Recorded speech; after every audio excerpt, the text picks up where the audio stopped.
오늘 함께 나눌 하나님의 말씀 볼까요? 말씀은 누가복음 8장 1절부터 4절 그리고 10절 말씀입니다.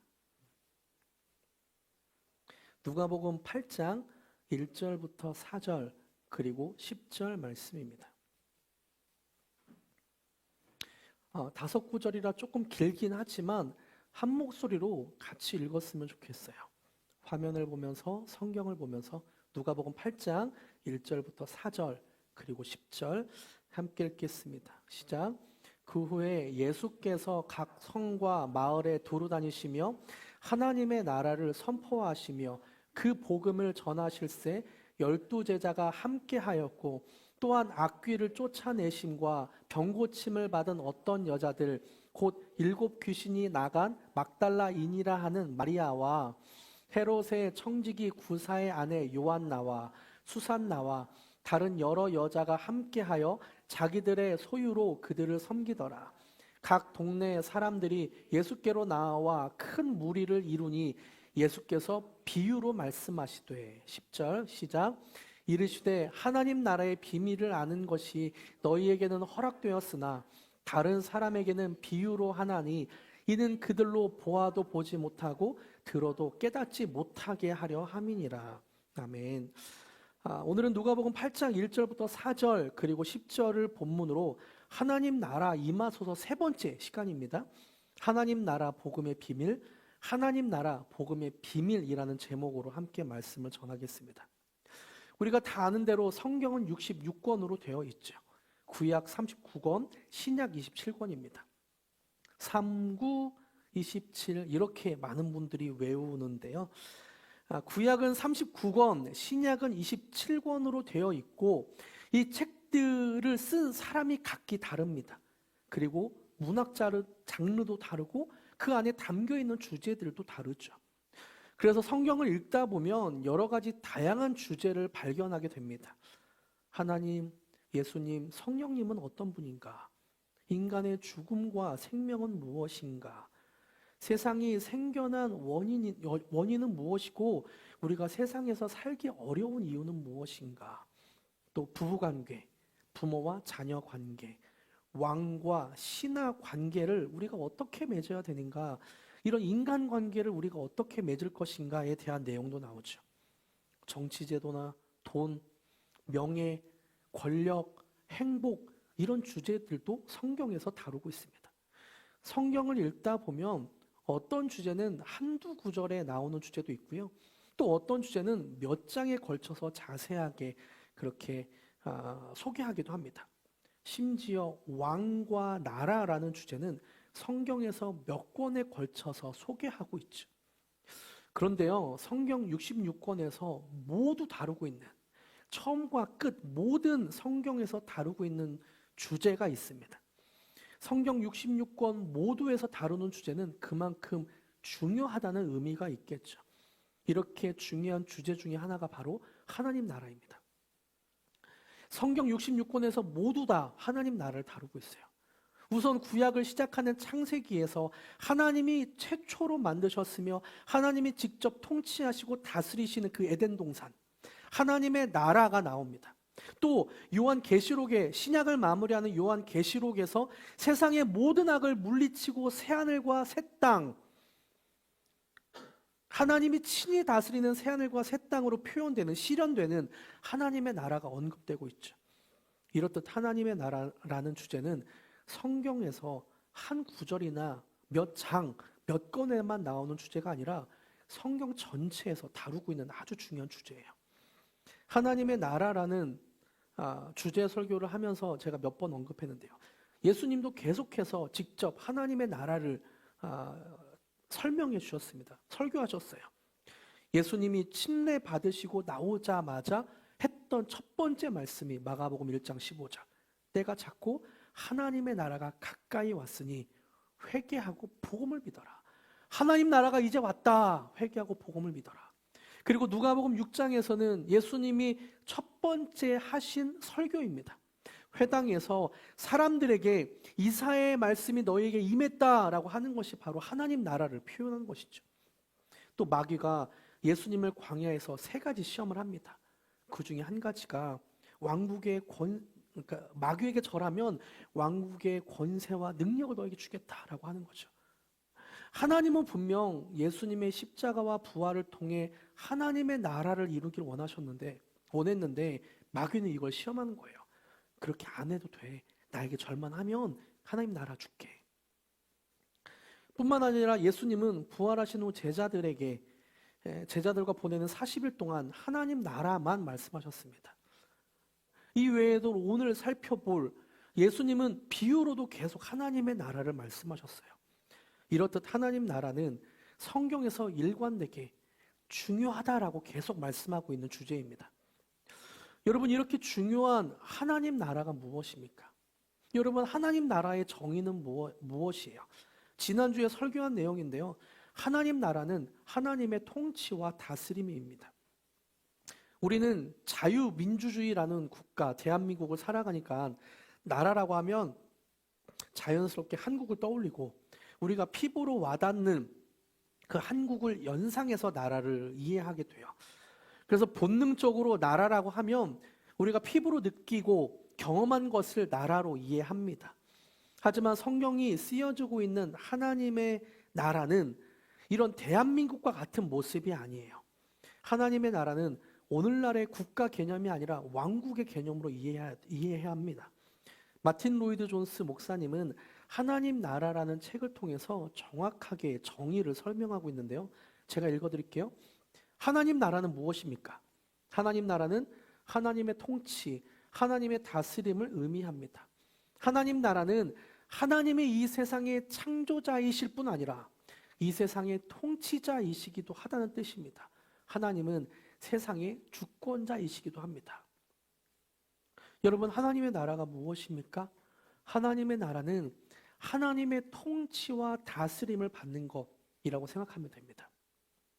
북한 공산당의 통치를 받으면 공산당의 감시하에 그렇게 모두의 이익을 위해서 살아가죠. 또 이란이나 사우디아라비아에 살면 이슬람이라는 종교법의 감시를 받고 영향을 받게 됩니다. 하나님 나라는 하나님이 왕으로 다스리는 하나님의 통치와 다스림을 받고 살아가는 그 나라, 이것이 바로 하나님의 나라라는 거죠. 그래서 우리는 한국이라는 나라를 살지만 우리가 하나님의 나라를 살게 되는 것입니다. 대한민국에서 살지만 하나님의 나라를 살게 된다.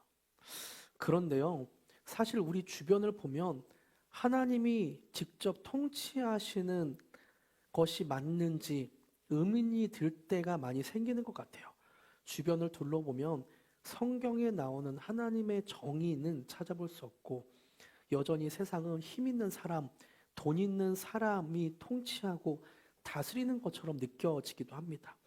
내 삶이 하나님의 직접적인 영향을 받고 있다고 느껴지기보다는 어떤 힘 있는 사람이나 우리 회사의 사장님이 나를 다스리는 것 같게 느껴지기도 하죠. 그래서 예수님은 누가복음 8장 10절에서는 이 하나님 나라를 비밀이라고 표현하고 있습니다. 비밀. 제가 읽어드릴게요. 이르되 하나님 나라의 비밀을 아는 것이 너희에게는 허락되었으나 다른 사람에게는 비유로 하나니 이는 그들로 보아도 보지 못하고 들어도 깨닫지 못하게 하려 함이라. 하나님 나라는 비밀이라는 거예요. 하나님 나라는 그래서 비밀이라 보아도 보지 못하고 들어도 깨닫지 못하기 때문에 예수님은 비유로 말씀하신다고 하는 거죠. 비밀이기 때문에. 이런 비밀스러운 하나님의 나라를 오늘 본문인 누가복음 8장 1절에서는 복음과 연결시켜서 말씀하고 있어요. 그 비밀이 복음과 어떻게 연결되는지 한번 보세요. 그 후에 예수께서 각 성과 마을에 두루 다니시며 하나님의 나라를 선포하시며 그 복음, 하나님 나라의 복음을 전하실세 12제자가 함께하였고, 그러니까 하나님 나라 그리고 하나님 나라의 복음이 보아도 보지 못하고 들어도 깨닫지 못하는 비밀이라는 거죠. 예수님은 하나님 나라의 복음이 비밀이라고 표현합니다. 정말 우리 인생을 찬찬히 살펴보면 하나님 나라의 복음이 나에게 어떤 영향을 주고 있는지, 또 하나님 나라의 복음이 정말 내 삶에 그렇게 이루어지고 있는지 비밀처럼 여겨질 때가 있습니다. 하나님의 통치와 다스림이 이루어지고 있는가? 내 삶은 여전히 어, 말씀의 정의가 나타나지 않고 하나님의 뜻대로 행하지만 여전히 나는 힘들고 어려운, 그래서 정말 비밀처럼 여겨질 때도 있죠. 그래서 하나님 나라의 복음은 보아도 보지 못하고 들어도 깨닫지 못하는 비밀처럼 여겨집니다. 근데 비단 이게 우리에게만 국한된 말씀은 아닌 것 같아요.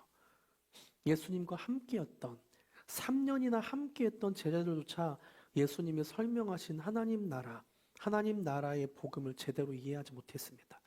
니고데모도 예수님이 말씀하시는 거듭나야 들어가는 하나님 나라의 복음을 제대로 이해하지 못했어요. 왜 그럴까요? 왜 하나님 나라의 복음을 이해하는 것이 왜 이렇게 어려울까? 마틴 로이드 존스 목사님은 하나님 나라가 어려운 이유를 설명하고 있습니다. 같이 한번 읽어볼까요? 시작. 신약 성경에 있는 비밀은 육에 속한 사람에게는 숨겨진 진리입니다. 하나님 나라에 관한 메시지는 육에 속한 사람에게는 분명하지 않습니다. 그 자체로 비밀이며 모든 육에 속한 사람에게는 비밀입니다. 로이드 존스 목사님은 하나님의 나라는 육에 속한 사람에게는 비밀이라고 말합니다. 바로 영적으로 이루어져 있는 나라이기 때문에 육으로 이해하고 육신으로 바라보는 그 나라는 비밀이다라고 말하는 거죠. 우리의 육체는 대한민국에서 여러 힘 있고 돈 있는 사람에 의해 영향을 받지만 우리의 영은 거듭남, 다시 태어나서 하나님의 통치와 다스림을 받게 된다고 말하고 있는 거죠. 하나님의 나라가 영적으로 이루어지는 현상이니까 육으로 이해하는 사람은 절대로 그것을 이해할 수 없습니다. 육에 속한 사람에게는 이런 하나님 나라의 복음이 비밀처럼 여겨지게 되는 거죠. 마틴 로이드 존스 목사님은 이렇게 육에 속한 사람의 이런 사람의 특징 중 한 가지로 지적인 교만을 설명하고 있어요. 마태복음 15장 13절, 누가복음 8장과 병행 구절인데요. 제가 읽어드릴게요. 그러므로 내가 그들에게 비유로 말하는 것은 그들이 보아도 보지 못하며 듣지 못하며 깨닫지 못함이니라. 하나님의 나라를 보아도 보지 못하며 들어도 듣지 못하며 깨닫지 못하는 사람이 예수님 주변에 있었어요. 그것을 그들에게라고 표현하고 있죠. 예수님이 말씀하신 그들, 여기서 말한 그들은 누구일까요? 그들은 바로 바리새인과 서기관들 그리고 율법학자들이었습니다. 예수님은 이들이 알고 있다고 생각하고 교만했기 때문에 보아도 보지 못하고 들어도 듣지 못하며 깨닫지 못했다고 말씀하시죠. 지적인 교만이 하나님 나라의 복음을 알지 못하게 한 것입니다. 로이드 존스 목사님은 이런 사람들은 아는 것이 너무 많아서 이렇게 말한다고 합니다. 우리는 보고, 우리는 알고, 우리는 듣고, 우리는 이해한다. 이런 사람들은 자신의 지식을 믿으며 자신의 능력을 믿게 됩니다. 그러니까 영적으로 이루어지는 하나님 나라의 복음을 알지 못하게 되는 거죠. 자신의 지식을 믿고 자신의 경험을 믿고 자신의 능력을 믿습니다. 이것은 비단 2000여 년 전의 이야기만은 아닌 것 같아요. 2000여 년 전이나 역사적으로나 오늘날이나 똑같은 것 같습니다. 어떤 지적인 교만이 우리 안에 있으면 하나님 나라의 복음을 바로 알지 못하게 됩니다. 우리는 보고, 우리는 알고, 우리는 이해한다. 내가 경험했다라고 생각하는 순간 그 지적인 교만으로 눈을 가리게 되는 거죠. 예수님이 계셨을 때도 이런 교만한 사람들이 있었고 이후 카톨릭 시대에도 자신들이 알고 있다고 생각했던 사제들, 타락한 사람들이 있었습니다. 그리고 오늘날에도 자신이 알고 있고 자기가 맞다고 생각하는 사람들이 존재합니다. 어찌 보면 이런 사람들이 하나님 나라의 복음을 바로 보지 못하게 되는 것 같아요. 마틴 로이드 존스 목사님은 그럼 우리가 어떻게 하나님의 나라, 하나님 나라의 복음을 알 수 있을까, 얻을 수 있을까에 대해서 설명하고 있어요. 같이 한번 읽어볼까요? 시작. 주님은 이렇게 말씀하십니다. 너희가 돌이켜 어린아이들과 같이 되지 아니하면 결단코 천국에 들어가지 못하리라. 여러분에게는 어린아이의 단순함이 필요합니다. 바꾸어 말하면 자신의 죄, 자신의 철저한 실패를 인정해야 하며 자신의 대단한 두뇌가 전혀 무가치할 뿐 아니라 오히려 가장 큰 장애물이라는 사실을 인정해야 합니다. 그 뒷구절도 있는데요. 그분께 나아가 저는 아무것도 아닙니다. 제게는 아무것도 없습니다. 하나님, 이 죄인을 불쌍히 여겨 주십시오. 라고 말해야 합니다. 이렇게 말하는 순간 구원받아 영원한 하나님 나라에 들어가는 하나님의 축복에 꼭 필요한 겸손과 회개가 여러분 속에 있음이 드러날 것입니다. 여러분, 하나님의 나라는 하나님의 통치와 다스림을 의미하는 건데 이것이 실현되는 것은 영적인 세계입니다. 이런 영적인 하나님의 통치를 받는 사람은 어린아이와 같은 사람이에요. 저는 아무것도 아닙니다. 제게는 아무것도 없습니다. 하나님, 이 죄인을 불쌍히 여겨 주시옵소서. 이렇게 고백하는 사람이 들어가게 된다는 거죠. 내가 알아. 내가 이해했어. 내가 들었어. 내가 경험했어. 이렇게 지적인 교만이 있는 사람은 하나님의 나라를 잘 보지 못한다고 말하고 있는 겁니다. 어린아이같이 부모를 전적으로 의지하는 것처럼 하나님을 전적으로 의지할 때 우리는 그 천국이 우리의 삶에 나타나게 된다는 거예요. 예수님은 이런 어린아이와 같은 사람의 모습을 우리가 함께 읽은 아까 본문인 누가복음 8장에서도 계속 비유로 설명하는데요. 어린아이의 모습이 어떤 모습인가 한번 또 보세요. 4절부터 8절까지 어린아이와 같은 모습이 나옵니다. 제가 읽어드릴게요. 각 동네 사람들이 예수께로 나와 큰 무리를 이루니 예수께서 비유로 말씀하시되 씨를 뿌리는 자가 그 씨를 뿌리러 나가서 뿌릴새 덜어는 길가에 떨어짐에 밟히며 공중의 새들이 먹어버렸고 덜어는 바위 위에 떨어짐에 싹이 났다가 습기가 없음으로 말랐고 덜어는 가시떨기 속에 떨어짐에 가시가 함께 자라서 기운을 막았고 덜어는 좋은 땅에 떨어짐에 나서 100배의 결실을 하였느니라. 이 말씀을 하시고 외치시되 들을 귀 있는 자는 들을지어다. 예수님이 하나님 나라 복음을 알게 되는 어린아이 같은 사람의 모습을 비유로 말씀하십니다. 바로 씨 뿌리는 비유를 통해 말씀하시죠. 어떤 사람이 어린아이와 같은 모습이라고요? 8절 덜어는 좋은 땅에 떨어짐에 나서 100배의 결실을 하였느니라. 이 말씀하시고 외치시되 들을 귀 있는 자는 들을지어다. 그리고 예수님은 정말 어린아이 같은 사람, 그 사람을 그렇게 표현하시면서 들을 귀 있는 자는 들어라 라면서 외치고 있는 거죠. 이 비유를 들은 사람들은 깨닫지 못했어요. 그래서 예수님은 바로 그 뒷구절인 9절부터 제자들에게 이게 어떤 비유인지 어떤 뜻인지를 설명해 주고 있습니다. 제가 빠르게 읽어드릴게요. 눈을 한번 보세요. 9절부터 제자들이 이 비유의 뜻을 물으니 이르시되 하나님 나라의 비밀을 아는 것이 너에게는 허락되었으나 다른 사람에게는 비유로 하나니 이는 그들로 보아도 보지 못하고 들어도 깨닫지 못하게 하려 함이라. 이 비유는 이러하니라. 씨는 하나님의 말씀이요 길가에 있다는 것은 말씀을 들은 자니 이에 마귀가 가서 그들이 믿어 구원을 얻지 못하게 하려고 말씀을 그 마음에서 빼앗는 것이요 바위 위에 있다는 것은 말씀을 들을 때에 기쁨으로 받으나 뿌리가 없어 잠깐 믿다가 시련을 당할 때에 배반하는 자요 가시떨기에 떨어졌다는 것은 말씀을 들은 자이나 지내는 중 이생의 염려와 재물과 향락의 기운이 막혀 온전히 결실하지 못하는 자요 좋은 땅에 있다는 것은 착하고 좋은 마음으로 말씀을 듣고 지키어 인내로 결실하는 자니라. 예수님이 풀어주신 비유는 이렇죠. 농부는 하나님이고 씨는 하나님의 말씀이고 땅은 하나님의 마음입니다. 그래서 하나님이 그 씨를 뿌리는 거예요. 그런데 길가에 뿌려져서 마귀가 그 말씀을 복음을 구원을 얻지 못하게 가져간다는 거죠. 또 바위 위에 떨어져서 말씀을 들을 때는 기뻐하지만 뿌리가 얕아서 잠깐 믿다가 시련을 당할 때 배반하기도 하고 또 가시나무에 그 복음이 떨어진 거예요. 그래서 말씀을 들었지만 지내는 중 이생의 염려와 재물과 향락, 쾌락의 기운이 막혀서 온전히 결실을 이루지 못한다고 합니다. 그래서 좋은 땅에 떨어졌다는 것이 무엇인가? 착한 마음, 좋은 마음으로 말씀을 듣고 지키고 인내로 결실하는 자. 이것이 비유의 핵심입니다.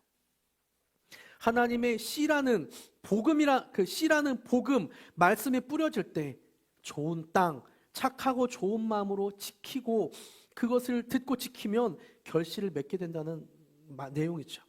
우리가 이 비유에서 분명하게 알아야 되는 것이 있습니다. 이 비유가 10절에 보니까 하나님 나라의 비밀을 알려주는 비유라는 거예요. 하나님 나라의 비밀을 알려주는 비유. 단순하게 말씀이 들리는 비유, 들리는 마음이라는 비유가 아니라 하나님 나라 복음의 비밀을 알려주는 내용이라는 것입니다. 그래서 예수님이 이 땅에 오셔서 우리에게 전하신 하나님 나라의 복음이 어떤 사람에게는 보아도 보지 못하고 들어도 깨닫지 못하게 된다는 것을 말씀한 거죠. 하나님이 친히 우리의 영을 통치하신다는 그 좋은 소식, 물과 성령으로 거듭난 사람은 더 이상 죄의 노예, 세상의 노예가 아니라 자유가 임하게 된다는 그 복된 소식, 우리 주변에 이루어지는 환난과 고난과 질병과 사망이 이제 없어지고 하나님이 친히 오셔서 우리를 다스리고 통치한다는 그 기쁜 소식을 전해주셨는데 들어도 듣지 못하고 보아도 보지 못하고 깨닫지 못하게 된다는 거예요. 저는 씨 뿌리는 비유가 동일하게 나오는 마가복음 4장 병행 구절인데요. 마가복음 4장을 더 주목해서 보고 싶어요. 어떤 마음이, 어떤 땅이 그 씨를 맺게 하는가. 26절부터 29절까지인데 제가 읽어드릴게요. 또 이르시되 하나님의 나라는 사람이 씨를 땅에 뿌림과 같으니 그가 밤낮 자고 깨고 하는 중에 씨가 나서 자라되 어떻게 그리 되는지를 알지 못하느니라. 땅이 스스로 열매를 맺되, 이 중요한 문장입니다. 땅이 스스로 열매를 맺되 처음에는 싹이요 다음에는 이삭이요 그 다음에는 이삭의 충실한 곡식이라. 열매가 익으면 곧 낫을 대나니 이는 추수 때가 이르렀습니다. 여러분, 누가복음에서 예수님은 씨는 복음, 말씀, 농부는 하나님, 땅은 우리의 마음이라고 표현했습니다. 그래서 좋은 땅, 착하고 좋은 마음으로 복음, 하나님 나라의 복음, 말씀을 듣는 사람은 결실을 맺게 된다고 나오고 있죠. 그런데 마가복음에서는 하나님 나라의 복음이 열매를 맺게 하는 것이 바로 땅이 29절, 28절이죠. 땅이 스스로 열매를 맺되, 땅이 스스로 열매를 맺는 것이라고 말합니다.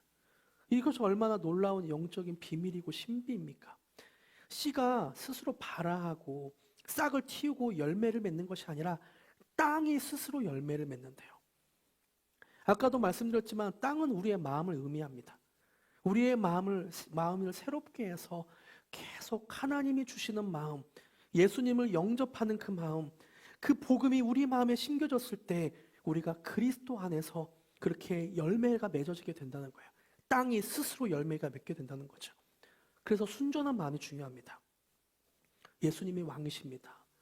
예수님이 나의 주인입니다. 라고 순전하게 내 마음을 내어드리는 기도. 완고한 마음이 아니라 하나님의 통치로 내 삶 구석구석을 다스려 주시옵소서. 그렇게 하나님을 인정하며 매일매일 삶 속에 각 영역마다 영접하는 그런 기도.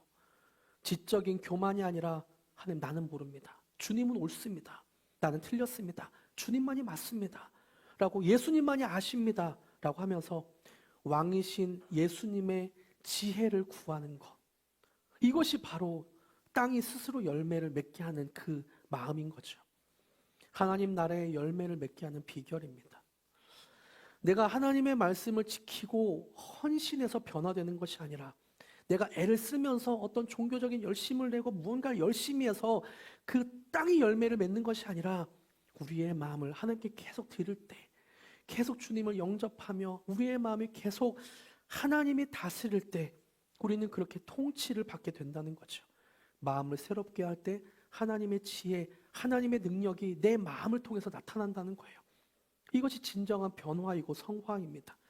근데 오늘날 너무나 많은 사람들이 자기가 주체가 되어서, 이렇게 하나님이 주체가 아니라 자기가 주체가 되어서 무언가를 이루려 하는 것들이 많이 있는 것 같아요. 그래서 많이 노력합니다. 정말 많이 노력해요. 그리고 그렇게 노력하는 사람들은 특징 중에 하나가 다른 사람을, 지키지 않는 사람을 정죄하죠. 나는 이렇게 하는데 너는 왜 이렇게 하지 못해? 나는 이렇게 하는데 저 사람은 왜 저렇게 해? 라고 판단하며 정죄합니다. 여러분, 남의 밭에 관심 가질 필요 없습니다. 그저 내 마음의 밭에 하나님의 나라의 복음이 심겨졌는가, 마음에 예수님을 왕으로 인정하고 있는가, 그것만 주목해서 보면 돼요. 남의 티끌이 아니라 내 들보만 보면서 하나님, 내가 들보가 있습니다. 주님 이것을 빼주시옵소서. 왕이신 하나님, 나의 주인이신 하나님, 그렇게 나만 보면 됩니다. 여러분, 여기서 분명하게 말씀드릴게요. 하나님의 복음은 내가 성취하는 것이 아닙니다. 하나님의 정의는 내가 이루는 것이 아닙니다. 하나님이 이루십니다. 하나님의 명령을 받아 내가 무언가를 성취하는 것이 아니라, 성취한다고 하면 그런 사람들은 자기 열심일 가능성이 아주 높습니다. 우리는 그저 하루하루 예수님을 영접하고 마음에 하나님의 말씀이 심겨지고 그 말씀이 싹이 트고 열매로 자연스럽게 자라가게 되는 거예요. 땅이 스스로 열매를 맺게 되는 거죠. 이렇게 땅이 스스로 열매를 맺을 수 있도록 우리 마음을 드릴 뿐입니다. 그래서 제가 복음 퍼즐을 가르쳐 줄 때 계속 강조하는 예수 기도를 추천드립니다. 주 예수 그리스도 하나님의 아들이시여 죄인 된 저를 불쌍히 여기소서. 아침에 일어나서 한 10번, 20번, 한 10분 정도 이걸 외쳐보십시오. 주 예수 그리스도 하나님의 아들이시여 죄인 된 저를 불쌍히 여기소서. 내 마음에 들어오셔서 나를 다스려 주세요. 오늘도 나를 다스려 주세요. 땅이 스스로 열매를 맺는 것처럼 예수님을 매일 영접하는 마음은 하나님 나라의 열매가 자연스럽게 맺혀지게 될 것입니다. 이렇게 반복해서 기도할 때 우리의 마음이 순전한 마음으로 변하게 되고 하나님의 통치와 다스림을 받게 될 것입니다. 말씀을 맺겠습니다. 이렇게 하나님 나라의 복음을 살아가는 사람에게 생기는 특징이 있습니다. 하나님 나라를 소망하게 된다는 거예요. 갈망하게 된다는 거예요. 예수님은 이런 심리를, 사람들의 심리를 비유로 또 말씀하고 있는데요. 마태복음 13장 45절입니다. 44절입니다. 함께 읽어볼까요? 시작. 천국은 마치 밭에 감추인 보화와 같으니 사람이 이를 발견한 후 숨겨두고 기뻐하며 돌아가서 자기의 소유를 다 팔아 그 밭을 사느니라. 아멘. 예수님은 천국, 하나님의 나라가 밭에 감추인 보화와 같다고 말씀합니다. 그러면서 제자들에게 천국을 발견한 사람은 자신의 모든 소유를 다 팔아 그 밭을 산다고 말씀하죠. 왜 이런 찬양도 있죠. 천국은 마치 밭에 감추인 보화, 땅속에 묻힌 하늘도 모르는 보석. 그래서 그 보석 발견한 사람은 기뻐 뛰며 집에 돌아가. 뭘 팔아요? 집 팔고 땅 팔아, 냉장고 팔아. 냉장고까지 판대요. 냉장고까지 팔아서 기어이 그 밭을 사고 말 거야. 이야 이렇게 다 팔아서 천국을 사고 싶어 한다는, 그것이 바로 하나님의 나라를 소망하는 사람의 자세, 심리라고 말하고 있습니다. 천국을 발견한 사람은 자신의 모든 것을 팔아서라도 사게 될 것이라는 말씀입니다. 육체의 일은 영적으로 거듭난 사람에게는 하나님께 맡길 수 있게 되는 게 돼요. 육체의 일은 영적으로 하나님의 다스림을 받는 사람은 하나님께 맡길 수 있게 됩니다. 아직 어떤 부분에서 예수님을 영접하지 않으니까 염려와 고민이 생기는 거죠. 여러분, 밭에 감추인 하나님 나라를 모든 것을 팔아 사시길 축복합니다. 매일 아침마다 예수님이 나의 왕이십니다라고 고백하며 영접해서 하나님의 통치와 다스림을 받길 바랍니다. 축복합니다. 영적으로 하나님의 통치를 받고 하나님의 나라를 살게 되면 육체에서 일어나는 무엇을 먹을까, 무엇을 입을까, 무엇을 마실까가 염려되지 않게 돼요. 내일의 염려는 내일에 맡길 것이요, 먼저 그 나라와 그의 의를 구하게 됩니다. 이게 자연스러운 현상이에요. 하나님의 영적인 통치와 다스림을 일주일 동안 함께 누리며 살아갑시다. 할렐루야. 저도 여러분을 위해 계속 기도하겠습니다.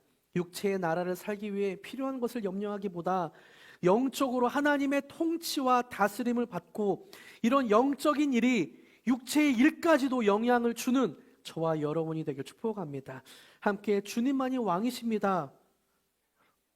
함께 고백하길 원합니다. 네, 음향을 껐다가 켜야 될 것 같은데요. 네, 기도할 때요. 네, 찬양 같이 할까요?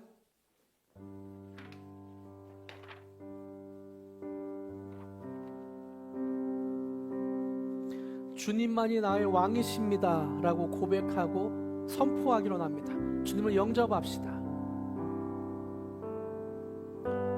주님만이 왕이십니다.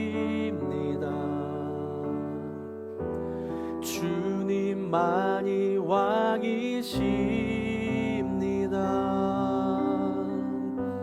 주님만이 왕이십니다.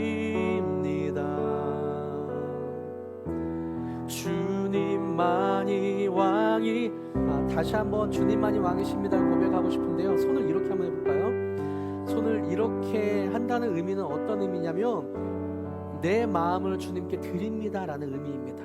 그래서 주님만이 나의 왕이십니다 라고 내 마음을 드리며 다시 한번 고백합니다. 처음부터 고백하겠습니다.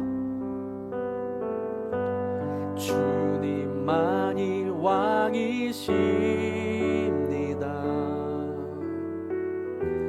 주님만이 주님만이 왕이십니다. 주님만이 왕이십니다. 주님만이 왕이시 내 삶에 내 삶에 내 삶에 내 삶에 내 삶에 내 삶에 내 삶에 내 삶에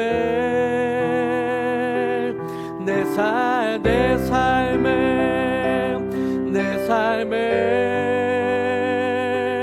내 삶에 내 삶에 내 삶에 주님만이 왕이십니다. 내 삶에 내 삶에 내 삶에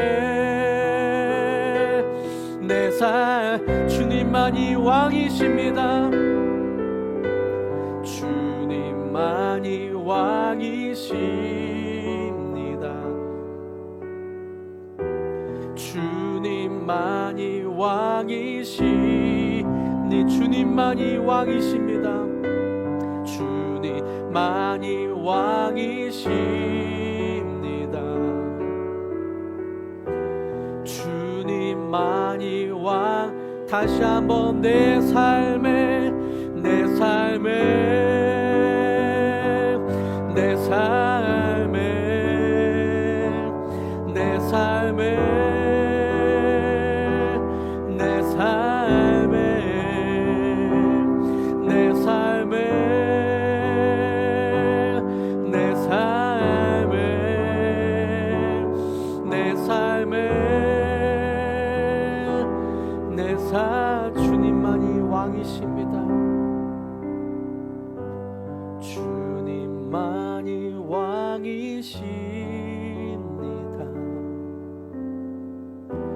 주님만이 왕이십니다. 주님만이 왕이십니다. 주님만이 왕이 내 삶에 내 삶에 내 삶에 내 삶에 내 삶에 내 삶에 내 삶에 내 삶에 내 주님만이 왕이십니다. 주님만이 왕이십니다. 주님 주님만이 왕이십니다. 주님만이 왕이십니다. 주님만이 왕이십니다. 같이 이렇게 기도하길 원합니다. 예수님, 주님만이 나의 왕이십니다. 주님만이 나의 왕이십니다. 나를 다스리고 통치하시는 주님만이 왕이십니다. 세상의 육적인 눈으로 이거 하나님의 나라를 생각하고 이해하는 것이 아니라 영적으로 이루어지는 하나님의 통치와 다스림을 간절히 소망합니다. 주님만이 나의 왕이십니다. 나를 다스려 주시옵소서. 나를 통치하여 주시옵소서. 그렇게 함께 잠잠히 또는 침묵으로 함께 기도하기 원합니다. 함께 기도하시겠습니다. 주님께 하여 주시옵소서. 주님만이 나의 왕이십니다. 주님만이 나의 왕이십니다. 주님만이 나의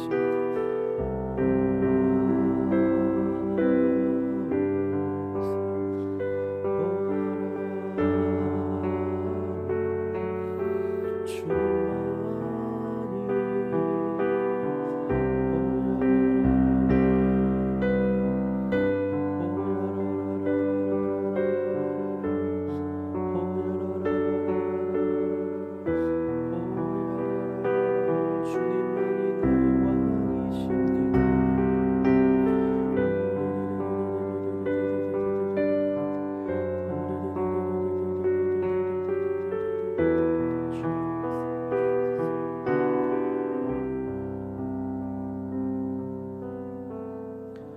주님만이 나의 왕이십니다. 주님만이 나의 왕이십니다. 주님만이 나의 왕이십니다. 이것을 육적으로 이해하고 해석하는 것이 아니라 영적인 일들로 이해하고 바라봅니다. 영적으로 나를 다스리는 주님만이 나의 왕이십니다. 주님, 나의 삶 구석구석 곳곳에 예수님이 나를 통치하여 주시옵소서. 아직 내가 육적인 눈으로 보기 때문에 염려가 되고 걱정이 되고 고민이 되지만 그 모든 것들을 주님께 드리오니 주님이 다스려 주시옵소서. 하나님이 통치하고 다스려 주셔서 그렇게 하나님의 나라를 내가 살아갈 수 있도록 도와주시옵소서. 그렇게 행하실 주님을 찬양하며 예수님의 이름으로 기도드립니다. 아멘.